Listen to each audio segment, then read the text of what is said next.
Amritam tapta jivanam Kaiviriritam kalmasapaham Sravana mangalam simadatam Bhubi ginanti je bhurida jana.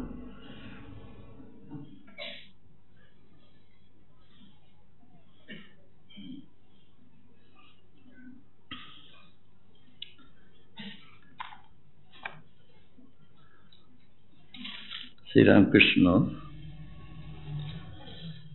Bijoykrishna গোস্বামীর সঙ্গে কথাবার্তা বলছেন। আপনারা বিজয়কৃষ্ণ গোস্বামীর জীবন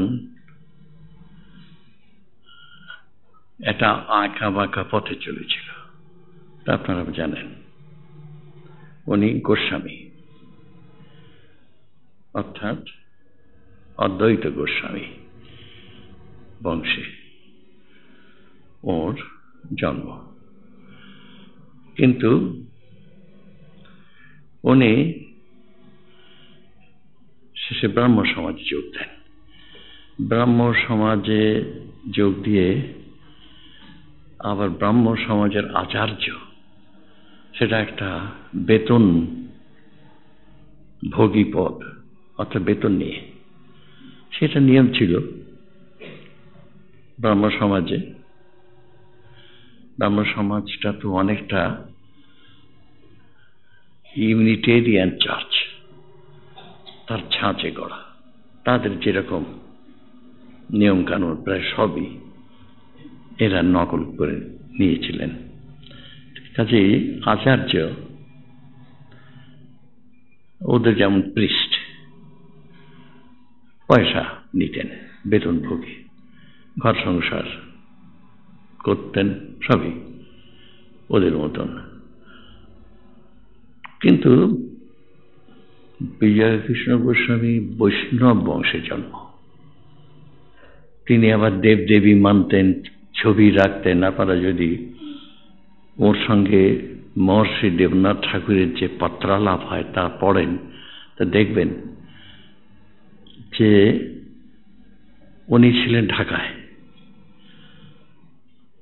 ঢাকাতে ওর বাড়ি কিন্তু শান্তিপুরে, কিন্তু ঢাকাতে উনি ব্রাহ্ম সমাজ পরিচালনা করেন। সেখানে তিনি দেবদেবীর কথা বলেন, আবার নাকি দেবদেবীর ছবি তার বাড়িতে। এইসব খবর মহর্ষি দেবনাথের কানে এসে পৌঁছলে উনি আপত্তি করে চিঠি লেখেন। ইতিমধ্যে রামকৃষ্ণদেবের সঙ্গে তার পরিচয় হয়। রামকৃষ্ণদেব স্নেহ করতেন, উৎসাহ দিতেন, ধর্মপথে চলো, এগিয়ে যাও, গোড়ামি রেখো না, ইত্যাদি ইত্যাদি। শেষে উনি ব্রাহ্ম সমাজ ত্যাগ করেন, করে নিজের যে বংশগত যে ধর্ম মত, বৈষ্ণব মত, সেই মতে ফিরে আসেন। এবং শেষকালে তার একটা আলাদা সম্প্রদায়, বিজয়কৃষ্ণ গোস্বামীর একটা আলাদা সম্প্রদায়, তবে সেটা বৈষ্ণব ধর্মকে কেন্দ্র করে, তার থেকে আলাদা কিছু নয়। বৈষ্ণব ধর্ম, বৈষ্ণব ধর্মের একটা শাখা বলতে পারেন। আমাদের দেশে এরকম সম্প্রদায় তো আগে ছিল না। আমরা জানি শাক্ত আর বৈষ্ণবের বিবাদ, তা সে বিবাদটা অনেকটা যেন মজার বিবাদ।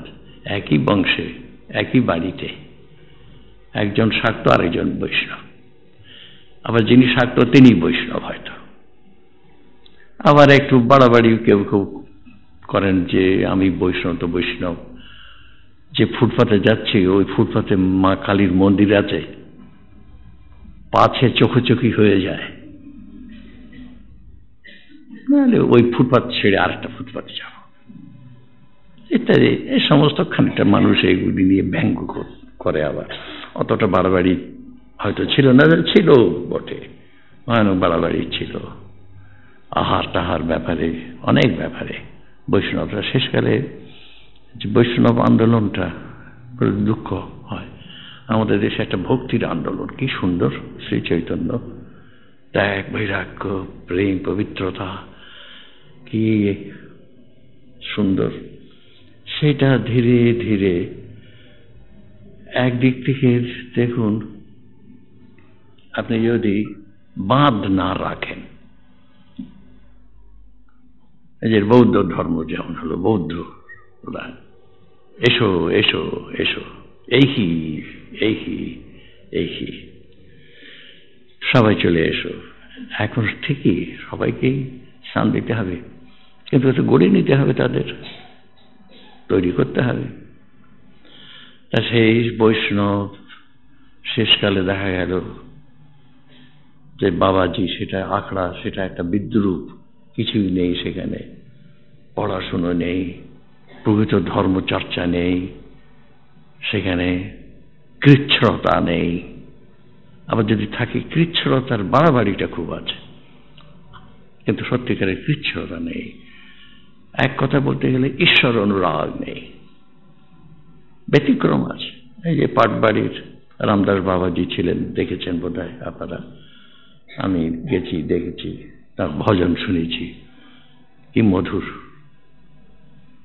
চোখ দিয়ে জল এসে যায় শুনলে। তিনি এত ভাঙা গলা, তিনি ভজন করছেন, ভাঙা গলা, কিন্তু এত মধুর, মর্মস্পর্শী। তা সেই সবগুলি উঠে যাচ্ছে, উঠে গেছে। এখন গিয়ে আজকে ভেবে দেখুন, বৈষ্ণব ধর্ম কোথায় নেই, এত কিছু। তার গৌড়ীয় বৈষ্ণব ধর্ম যে একটা উত্তাল প্লাবন বয়ে যাচ্ছিল, শান্তিপুর ডুবু ডুবু নদে ভেসে যায়, এই অবস্থা হয়েছিল। ভেসে যায় কিসে? প্রেমের প্লাবন, প্রেমের প্লাবন। সেই প্লাবন আর নেই কোথাও।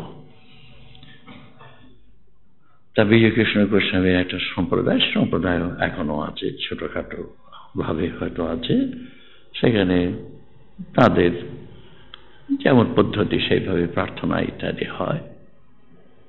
এই যে বৈষ্ণব সাহিত্য এত রিচ, ভাবতে পারা যায় না। এই প্রসঙ্গে একটা কথা বলি, এই যে অদ্বৈত গোস্বামীর কথা, অদ্বৈত আচার্য অদ্বৈত গোস্বামীর কথা এনে, যেমন শ্রী চৈতন্য, ওরা তো আদি বাড়ি ওদের ছিল সিলেট, সেখান থেকে এখানে চলে আসেন, ওর বাবা বা ঠাকুরদা এরা আসেন। তাই অদ্বৈত গোস্বামীর বাড়ি হয়েছিল সিলেট, লাউডিয়া বলে একটা গ্রামে। তা সে তার উপরে, অদ্বৈত গোস্বামীর উপরে গবেষণা করছে একটি আমেরিকান মেয়ে। দেখুন, আমাদের দেশে করে না তো কেউ। এই আমাদের এখানে রেবেকা তার নাম, সেদিনও এসেছিল, এখানে আসে মাঝে মাঝে। বাংলাদেশে সে সিলেট জেলায় কোথায় লাউডিয়া গ্রাম, সেই গ্রামে গিয়ে সেখানে তা আমি জিজ্ঞেস করলাম, তুমি কি ম্যাটেরিয়ালস পেলে, কিছু পেলে কিনা? বলে সামান্য কিছু পেয়েছি, নষ্ট হয়ে গেছে সব। মানে সেই বংশের লোক পেয়ে গেছে, অথবা তারা সব ছড়িয়ে পড়েছে, ঘর বাড়ি ছেড়ে সব এদিকে এসে গেছে। লাইব্রেরি নেই, ওরা বলছে লাইব্রেরি বাংলাদেশে সবচেয়ে বড় অভাব, লাইব্রেরি বলে কোনো জিনিস নেই, পুরনো বই কিছু নেই, সব নষ্ট, পুড়িয়ে দিয়েছে, লুটপাট করে দিয়েছে, এইসব সে বলছিল। কিন্তু সেই মেয়েটি, আমি বললাম তোমার কষ্ট হয় না? না, কি আর কষ্ট, গ্রাহ্য করে না সে। আজকে সে বিজয়কৃষ্ণ গোস্বামীর সঙ্গে কথা হচ্ছে, গীতাতে এখানে বলছে, আমরা বলি না যে মন শান্ত হয় না, মনকে বসে আনে জানে না। তো শ্রীরামকৃষ্ণ বলছেন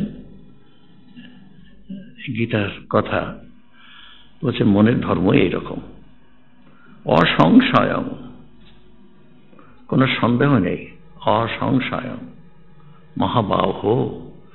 অর্জুনকে বলছেন তুমি তো বীর, তোমার কথা আমি মেনে নিচ্ছি, মন বড় অশান্ত, অসংশয়ং মহাবাহ, তুমি বীর, শোনো, মন দুর্নিগ্রহং চলম, নিগ্রহ, বশে রাখা। কেউ তাকে বশে রাখতে পারে না। তার গতিবিধি, চলাফেরা, মনের চলাফেরা, সে বড় দুর্নিগ্রহ। নিগ্রহ মানে তাকে সংযত করা, এই বড় কঠিন, সে কেউ পারে না। অসংশয় কথাটা সত্যি। সেই অর্জুন বলছেন মন বড় অশান্ত। আমরা তো সবাই এই কথাই বলি, মন বড় অশান্ত আমাদের। মন বলে না যে মন মদ মত্ত করি, করি করি মানে হাতি। মন হচ্ছে মত্ত করি, মাতাল, পাগল, গুন্ডা। এই আজ এই কাগজে রয়েছে, হাতে একটা কি গুলো করে মারা হয়েছে, গুন্ডা মানে পাগল, মত্ত করি। তা বলছেন এটা কিছু কোনো শব্দ নেই যে মনকে বসে আনা বড় শক্ত ব্যাপার। মনেই তো সব। অভ্যাসেন, তাহলে কি করতে হবে? অভ্যাসেন তু কৌন্তেয়, শোনো কৌন্তেয়, কুন্তি পুত্র কৌন্তেয়, অর্জুন তুমি শোনো। অভ্যাসেন বৈরাগ্যেন চ গৃহ্যতে। কি করে সম্ভব হবে? অভ্যাস আর বৈরাগ্য বিচার করতে হবে। বৈরাগ্য বিচার করে ত্যাগ করতে হবে। অভ্যাস, একটা অভ্যাস করতে হবে। এই অভ্যাসের বসে আবার হরিনাম না করে থাকতে পারা যায় না। যারা সত্যি সত্যি অভ্যাস করেছে, এমন অভ্যাস হয়েছে আপনি আপনি সে জপ করে যাচ্ছে, সে আপনি আপনি জপ করে যাচ্ছে, ঈশ্বরের নাম করছে। অভ্যাস। নিঃশ্বাস প্রশ্বাস, আমরা যে নিঃশ্বাস প্রশ্বাস ফেলি, আমরা কি এই একটা নিঃশ্বাস টানলাম আর একটা ফেললাম এরকম চিন্তা করে? তখন হয়ে গেছে স্বাভাবিক, রিফ্লেক্স। এটা রিফ্লেক্স, এটা আপনি আপনি হচ্ছে। তেমনি ঈশ্বরের নাম আপনি আপনি হচ্ছে। আর শ্রীরামকৃষ্ণের কথা ভেবে দেখুন কিরকম, এক মুহূর্ত ঈশ্বর চিন্তা ছাড়ার কিছু নেই, ঈশ্বর প্রসঙ্গ ছাড়ার কিছু নেই, ঈশ্বরের নাম গান ছাড়ার কিছু নেই। তাই অভ্যাস, অভ্যাস যেন একটা যোগ। অভ্যাস, অভ্যাস তো বলছেন অভ্যাসেন তু কৌন্তেয় বৈরাগ্যেন চ গৃহ্যতে। সম্ভব হয় কি করে? সম্ভব হয় মনটাকে বসে রাখা। তোমাকে অভ্যাস করতে হবে যে আমি এটা করবো না। একটা সংকল্প আমি করলাম, এটা করবো না, করবো না তো করবো না, বা করবো তাহলে করবই, এইরকম। সে আমাদের এখানে একজন আসেন, যাতায়াত করেন, তিনি বলেছিলেন যে রোজ 50-60টা সিগারেট খাই। একদিন বাবা বললেন দেখো একটা কথা তোমাকে বলবো বলে অনেকদিন থেকে ভাবছি, এটা করো না, তোমার ক্ষতি হবে, এটা করো না। বলে বাস সেই মুহূর্তে আমি ত্যাগ করলাম, আর কখনো খাইনি। তাই এরকম একটা মনের জোর দরকার, এই বৈরাগ্য। এইখানে একটা মনের একটা দৃঢ়তা, যে না এটা আমি করবো না, এটা আমার করা উচিত না, আমার পক্ষে এটা শুভ নয়, আমি করবো না। এইরকম অভ্যাস বৈরাগ্য হলে মন আপনি আপনি শেষে যাবেই না, অন্যদিকে যাবেই না সে মোটে। শ্রীরামকৃষ্ণ বলছেন দেখো, বিজয় কৃষ্ণ জিজ্ঞেস করছেন বদ্ধ জীবের মনের কি অবস্থা হলে মুক্তি হতে পারে? শ্রীরামকৃষ্ণ বলছেন দেখো, ঈশ্বরের কৃপায় এটা ঠিক, কিন্তু তার কৃপা পেতে গেলে আমাকে কিছু চেষ্টা করতে হবে। আমি এক পা এগিয়ে যাব, তবে তিনি 10 পা আমার দিকে এগিয়ে আসবেন। আমি এগুলাম না, তিনি কেন আসতে যাবেন? বলছেন যে ঈশ্বরের কৃপায় তীব্র বৈরাগ্য হলে না। এই বৈরাগ্য মানে বড় জিনিসের জন্য ছোট জিনিসটাকে ত্যাগ করা, এটা হচ্ছে বৈরাগ্য। রিনাউন্সিয়েশন, সামথিং বিগার, বেটার, সেই জিনিসটা আমি চাচ্ছি। আমি ছেড়ে দিচ্ছি কোনটা, যা খারাপ, ছোট, হীন, সেই জিনিসটা। এই হচ্ছে বৈরাগ্য। তো বৈরাগ্য চাই, অত ভালোটার প্রতি একটা টান, ভালোবাসা। আমি এরকম হব। আশেপাশে চেয়ে যখন দেখি একজনকে কি সুন্দর, আমি এরকম হব, তার চেয়েও ছাড়িয়ে যাব, আমি আরো ভালো হব।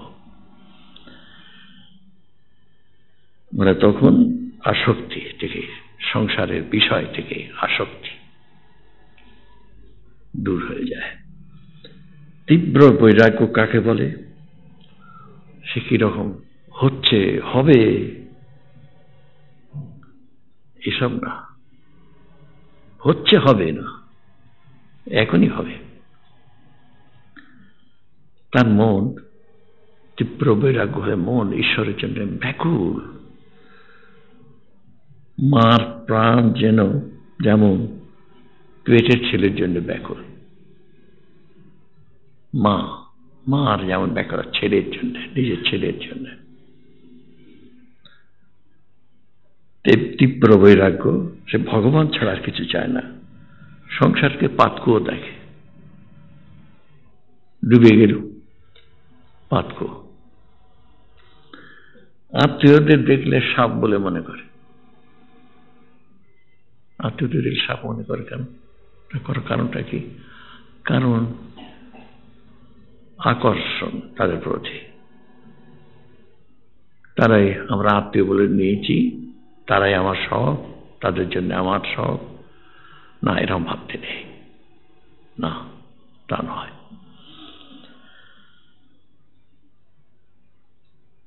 এরকম নয় যে আগে বাড়ির ব্যবস্থা করে নেই, তারপরে ভগবানের নাম টাম করব। একদিন এই লেকের ধারে একজন বলছেন, বৃদ্ধ একটি ছেলেকে, সে এসে আমাকে প্রণাম টনাম করছে আর কি যেন জিজ্ঞাসা করছে। তা তিনি উপদেশ দিচ্ছেন, এই বয়সে এসব কেন, এখন মজা করো, যখন বৃদ্ধ হবে তখন ঈশ্বর চিন্তা করো, তখন সাধু সন্ত খোঁজ করো, এখন কি? না, তা নয়। যদি এটা সত্যি ভালো মনে হয় তাহলে এখনই চাই আমি। হচ্ছে, হবে না। ওই আত্মীয় স্বজনের বাধা দেয়, সত্যি তো বাধা দেন। আমাদের দেশে সে ছেলে সাধু হয়েছে, ও সে এখন আবার পাল্টে যাচ্ছে দেখছি।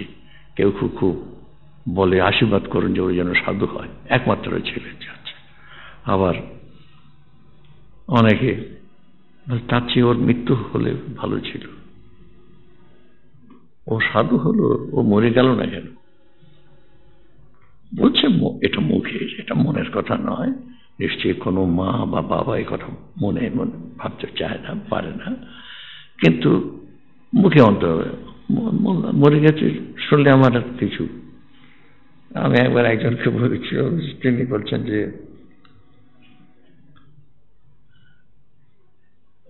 ও তো বিশ্বাসঘাতক। আমি কেন? বলে আমরা আশা করেছিলাম ও এই হবে, বড় হয়ে আমাদের দেখবে শুনবে, কিন্তু সে তা না, সে সাধু হয়ে গেল, স্বার্থপর, বিশ্বাসঘাতক।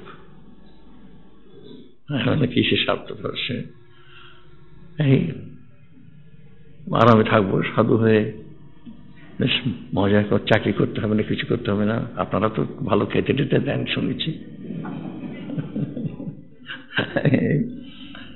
সেই মজা থাকবে, বাবা মার দিকে তাকালো না, কোনো ভাই বোন আছে তাদের দিকে তাকালো না, সে তো দায়িত্ব জ্ঞানহীন, স্বার্থপর, বিশ্বাসঘাতক ইত্যাদি এইসব কথা বলছে। আমি বললাম যে আবার একটা অন্য দিকটাও ভেবে দেখুন, যে সে একটা সৎ মানুষ হতে যাচ্ছে, সৎ মানুষ হবে, সাধু হবে, ঈশ্বর চিন্তা করবে, লোক কল্যাণ করবে, পরে আপনি গর্ব করে বলবেন আমার ছেলে আজকে এইসব করছে, এত কাজ করছে। এটা আপনার একটা গৌরবের জিনিস হবে নাকি? বলে আমার কি হলো তাতে, এই হচ্ছে তা আমার কি হলো তাতে? আপনার আনন্দ হবে না আপনার ছেলে যে এসব করছে? তো যা হোক, এই সব ভুল ধারণা, ভুল। একজন মানুষ ভালো হলে সমস্ত সমাজটাতে উপকৃত হয়।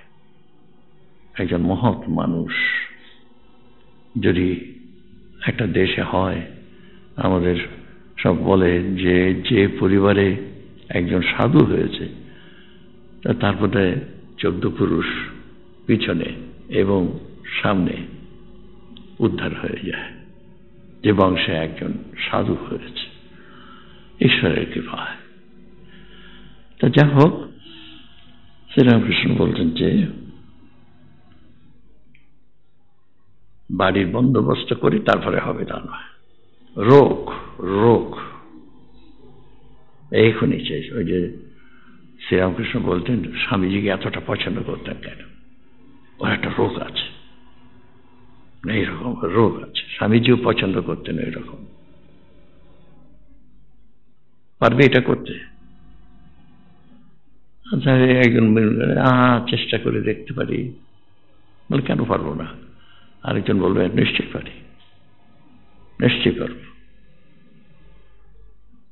সে স্বামীজির এক ছেলা মিলিটারি ছিলেন তিনি। তা একটা গরুকে নিয়ে আসছেন, নৌকায় করে পার হচ্ছে, খেয়া মঠে আসছে গরু। সে গরুটা হঠাৎ লাফ দিয়ে জলে পড়েছে, আর উনিও সঙ্গে সঙ্গে লাফ দিয়ে জলে পড়েছে। সেই দড়ি ছাড়েননি, সেই গরুকে শেষ পর্যন্ত টেনে নিয়ে এসছেন। স্বামী খুব খুশি হলেন, এইরকম চায় ঝাঁপ দিয়ে পড়া। সব বলেন যে সাধু হওয়া মানে হচ্ছে তাল গাছের মাথা থেকে ঝাঁপ দিয়ে পড়া। কি হবে না হবে এই না, যে ওখানে তিনি বসে আছেন, তিনি আমাকে কোলে তুলে নেবেন, নিতেও পারেন নাও পারেন, কিন্তু কেউ বলে দিয়েছে যে তুমি যদি তাল গাছের মাথা থেকে ঝাঁপ দিয়ে পড়তে পারো তাহলে ভগবান লাভ করবে। আমি তাই করব, হয়তো নিশ্চিত মৃত্যু তা হতে পারে, তাই করব। সাধু হওয়া অনেকটা ওই রকম। আমি তো অনিশ্চিত, নিজের ভবিষ্যৎ কিছুই জানি না। সে আমাদের মঠ মিশন হয়েছে অনেক, কিন্তু কেউ তো অনিশ্চয়তা আজকে বের করে দিতে পারে, বলতে পারে এই চলে যাও। সব কি রকম? একটি ছেলে, সে অবাধ্য হয়েছে, তখনই তাকে দেওয়া হচ্ছে টেলিফোনে। একেবারে ছেলে মানুষ নয়, এখন সে উত্তর কাশীতে আছে। আমাকে চিঠি লেখে, আমি খুব স্নেহ করতাম। তো ভাবি যাতে দুঃখ হয়, কত কষ্ট করছে সেখানে। একবেলা দুখানা রুটি একটু ডাল এই খায়, সে রয়েছে এখানে। একটু সাধু জীবনে একটু অনিশ্চিত, কিছুই জানি না কি হবে না হবে। খুব ভালো হতে পারে, আবার এটা মনের ব্যাপার, তো মনে তো গোলমাল থাকে অনেক রকম। ঈশ্বর লাভ করতে এলাম, কিন্তু ঈশ্বর লাভ তো করতে পারলাম না, কিছুই তো হয়নি। কি জন্য এলাম? বাবা মাকে কাঁদিয়ে সব ছেড়ে এলাম, আজকে এখানে এইভাবে আছি, বিক্রি করে খাচ্ছি, কই ঈশ্বর লাভ তো হয়নি। এই সমস্ত হয় কত রকম দ্বন্দ্ব প্রশ্ন। আবার ঈশ্বরের কৃপা হলে সব সহজ হয়ে যায়, হেসে খেলে।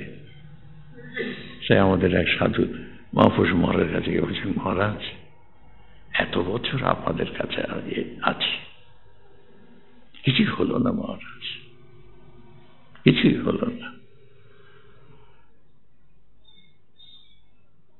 আপনাদের সান্নিধ্যে আছে, আপনাদের দেখছি এত বছর, কিন্তু কিছুই হলো না মহারাজ। মহাপুরুষ মহারাজ বললেন কিছুই হলো না। না মহারাজ, কিছুই হয়নি। তাহলে সংশয়ে ফিরে যেতে ইচ্ছে করছে? না মহারাজ, না মহারাজ, সে পারবো না, সে কখনো পারবো না। এই যে তোমার, যে ওটা অনিত্য, ওটা দুঃখের আগার, এইটার বোধ যে তোমার হয়েছে, তাহলে কিছু হয়নি বলছে কেন? এইটাই ঠিক পথ। চলতে থাকো, সংগ্রাম করো, হবেই হবে। কেন হবে না? এত লোকের হয়েছে, হচ্ছে, তোমার হবে না কেন? কেন তুমি হতাশ হচ্ছ? কিছুই হলো না বলছো কেন? কিছুই হলো না এগুলো বলতে নেই। ঈশ্বরের প্রতি যদি এতটুকু অনুরাগ হয়, তার নাম শুনতে ভালো লাগে, তার কথা চিন্তা করতে ভালো লাগে, সেটা ভাগ্যবান। কিছু হলো না কেন বলবে? আমার ভালো লাগে ঈশ্বরের নাম শুনতে, তার ছবি দেখতে ভালো লাগে, তার লীলা কথা চিন্তা করতে ভালো লাগে, এটাই তো বড় কথা। তেমন তাকে সাক্ষাৎ দেখছি আমি সবসময়, আমার সঙ্গে সবসময় ঘুরছেন ফিরছেন। আবার এর চেয়ে কি? দেখো, শ্রীরামকৃষ্ণ বলছেন বৈরাগ্য কাকে বলে? তীব্র বৈরাগ্য।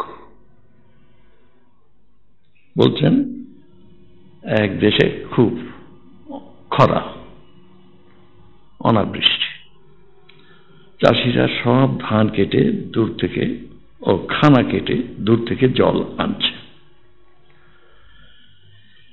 একজন চাষার খুব রোগ, সে একদিন প্রতিজ্ঞা করলে যতক্ষণ না জল আসছে ততক্ষণ খানার সঙ্গে নদীর যোগ, একটা খাল কেটে নিয়ে আসা জল, ওই নদীর জলে আসবে ওই খানার মধ্যে, আর খানার থেকে জলটা জমিতে দেবে, ততক্ষণ সে খানা খুঁড়ে যাবে। রোগ চাষি।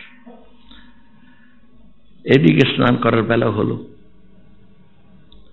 গৃহিণী মেয়ের হাত দিয়ে তেল পাঠালেন। মেয়ে বললে বাবা বেলা হয়েছে, তেল মেখে নেহে ফেলো। সে বলে তুই বাড়ি যা, আমার এখন কাজ আছে।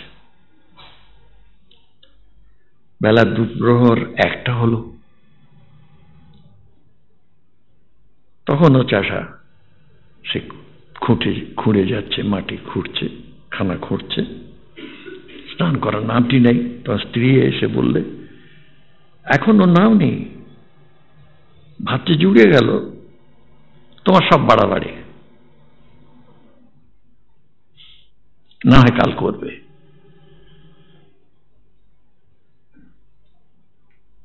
বা খেয়ে দেই করবে। কোদাল হাতে করে চাষা তার স্ত্রীকে মারতে যায়। তোর আক্কেল নেই, বৃষ্টি হয়নি, চাষবাস কিছু হবে না, ছেলেপিলেরা খাবে কি? আমি প্রতিজ্ঞা করেছি মাঠে আর জল আনবো, তবে খাওয়া দাওয়া করবো। স্ত্রী তার গতি দেখে সে দৌড়ে পালিয়ে গেল। চাষার সমস্ত দিন হাড় ভাঙা পরিশ্রম করে সন্ধ্যার সময় খানার সঙ্গে নদীর জল যোগ করে দিলে, তখন একধারে বসে দেখতে লাগলো যে নদীর জল মাঠে কুলকুল করে ঢুকছে। মন তার খুব শান্ত, আনন্দে পূর্ণ। বাড়ি গিয়ে স্ত্রীকে বললে নাও এখন তেল দাও আর একটু তামাক সাজাও। নিশ্চিন্ত হয়ে মেয়ে খেয়ে সুখে ভোস ভোস করে ঘুমোতে লাগলো। এই রোগ তীব্র বৈরাগ্যের উপমা। সবকিছুতে একটা এরকম করে তো অনেকে ছেলেরা পরীক্ষার সময় কি পড়ে, সমস্ত রাত জেগে পড়ে। তেমনি কেউ কেউ হচ্ছে সমস্ত রাত বসে ধ্যান করে। সে সম্প্রতি একজনের সাথে আমার আলাপ হয়েছে, এই শ্মশানে গিয়ে বসে ধ্যান করে। আমি অবাক হয়ে গেছি। বাঙালি নয়, অন্য দেশের, শ্মশানে গিয়ে বসে ধ্যান করে। তাই রকম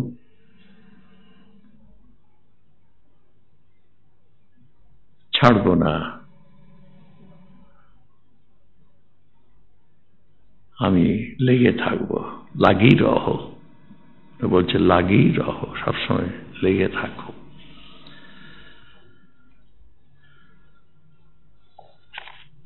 আর একজন চাকরার কথা বলছেন, তাকে স্ত্রী বলছে এবার থাক, হয়েছে আজকে, চলো এখন। তা সে বলে তুমি যখন বলছো তাহলে চলো। তার মাঠে জল এলো না। তারপরে এসব বৈরাগ্যের কথা বলছে, কিরকম একটা গীতাতে আছে যে সমুদ্রে গিয়ে জল পড়ছে, নদী পড়ছে, সমুদ্র অচল অটল। আবার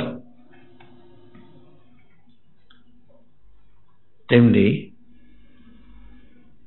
যে সমুদ্র হয়ে গেছে, কি সমুদ্র হয়েছে, ঈশ্বর লাভ করেছে, অনন্ত অসীম যে হয়ে গেছে, তার কিরকম শান্তি আপনতি, শান্ত ধীর স্থির, যে সব পেয়ে গেছি, যা পেলে মনে হয় আমার সব পাওয়া হয়ে গেছে। চং লব্ধ্বা চা পরম লাভং মন্যতে নাধিকম। সে সমুদ্র মতন ধীর স্থির, পূর্ণ। আমি পূর্ণ কাম। বলছেন আপূর্যমানম, সমুদ্রের আপূর্যমানম, বাইরে থেকে জল আসছে তো আসছে, আপূর্যমানম, পরিপূর্ণ হয়ে আছে, আরো জল আসছে, আসুক, তার কিন্তু ক্ষয় বৃদ্ধি নেই।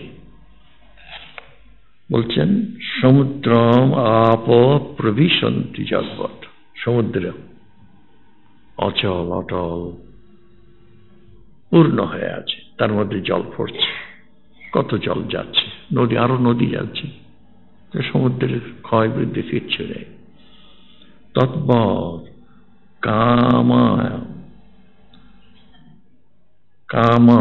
কামজং প্রবিশন্তি সর্বে। বলেছে কিছুই, কোনো আমার এমন একটা অবস্থা, কোনো কামনা বাসনা কিছু আমাকে স্পর্শ করতে পারছে না, শান্ত পরিপূর্ণ সমুদ্র। এটা নিজেদের সমুদ্রের মতন ভাবতে হয়, আমি পূর্ণ, এইসব কামনা বাসনা এ আর আমাকে স্পর্শ করতে পারে না, আমি সব পেয়ে গেছি।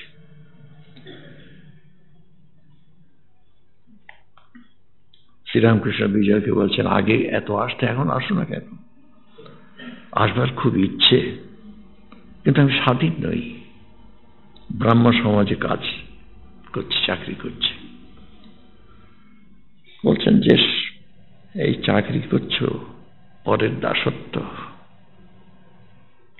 মানে বিজয়কৃষ্ণ গোস্বামী একটা ভালো আধার, চাকরি বাকরি এইসব নিয়ে জড়িয়ে আছে, স্বাধীনতা নেই, তোমার মনের মতো কাজ আর করতে পারবে না। তা ঠিক তাই, ছেড়ে দিতে হলো।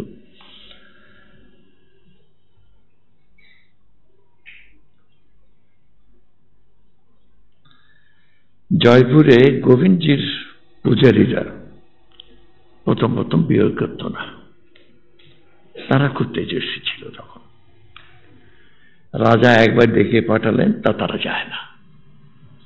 কেন যাব? আমি তোমার চাকর নই, আমি গোবিন্দজির সেবা করি, আমি তোমার চাকর নই। বলেছিল রাজাকে গিয়ে বলো তিনি আসুন। রাজা তখন আরো দলবল নিয়ে ওদের কোন রকম বিয়ে করিয়ে দিল। এরপর আর তাদের ডাকতে হতো না, তারা তখন সব সময় মহারাজের কাছে যেত, গিয়ে বলতো মহারাজ আশীর্বাদ করতে এসেছি, নির্মাল্য এনেছি, ধারণ করো। কেন? আজ ঘর তুলতে হবে, ছেলের অন্নপ্রাশন করতে হবে, হাতে খড়ি দিতে হবে। সংসার, যে সংসার করেনি, যে সংসারে বদ্ধ হয়নি, স্বাধীন, কারোর কাছে মাথা নিচু করে না। স্বামীজি একটা গল্প শুনেছি, এটা বইতে যে আছে তা নয়। মাইসোরের মহারাজের কাছে গেছেন মানে স্বামীজি নিজে কোনো মহারাজের কাছে যেতেন না। এই দেওয়ান টেওয়ান এরা খবর পেয়ে যে একজন সাধু এসেছেন, এইরকম সাধু, তারা ধরে ধরে নিয়ে যেত।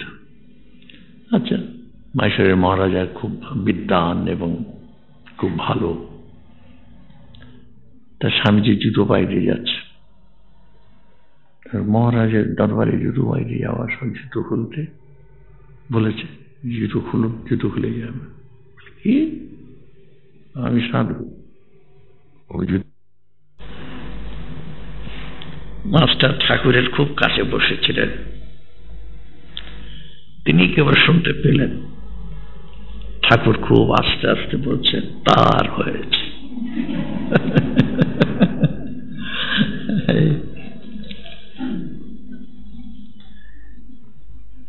কিছুক্ষণ পরে রাজমোহন ঠাকুরকে জল খাওয়ার জন্য বাড়ির ভিতরে নিয়ে গেলেন। ও এখানে দেওয়া আছে গরানহাটা, বর্তমান নিমতলা স্ট্রিট। এটা নতুন এসব সংযোজন হয়েছে, আগে ছিল না। গরানহাটা কি করে কথাটা হয়েছে? সে প্রফেসর নির্মল বসু ছিলেন, উনি তো মানে সোশ্যাল সায়েন্টিস্ট। তা এই যে নাম, রাস্তার নাম নিয়ে গবেষণা, রাস্তার নাম কেন হলো বউবাজার? সেটা আবার কি ব্যাপার? বহুবাজার বা রাধা বাজার, এটাও আবার কি ব্যাপার? সেই সব নিয়ে উনি কিছুটা গবেষণা করেছিলেন। উনি বলছেন এটা করা উচিত। এই যে কলকাতার ইতিহাস এর মধ্যে পাওয়া যাবে। হাতি, এই হাতি, ওই হ্যাঁ হাতিবাগান, হাতিবাগান আবার একটা কি? রাজা বাজার, এইসব কত রকমের এই সমস্ত। ঠাকুরের এই প্রথমে তো একজন বলছেন, এই এখন যিনি সাহিত্য একাডেমির প্রেসিডেন্ট অনন্ত কৃষ্ণ, নাম করা পণ্ডিত তিনি, তো তিনি বলছেন যে এই কথামৃত লিটারেচার হিসেবে অদ্বিতীয়। তিনি বলছেন, আপনারা শুনলে অবাক হবেন যে কর্ণাটকে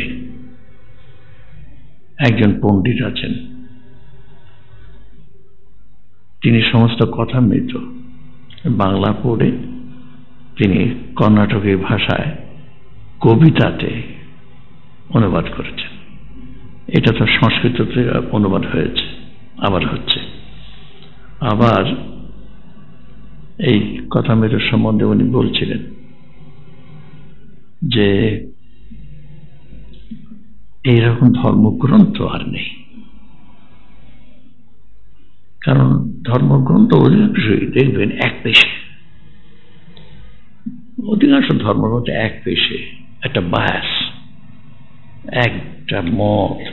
কিন্তু যেমন এটা কথামৃত সব রকম মতকে শ্রদ্ধা জানাচ্ছে, এই যে এরকম হাজির করে আছেন, সবাইকে প্রণাম করছেন, সব মতকে,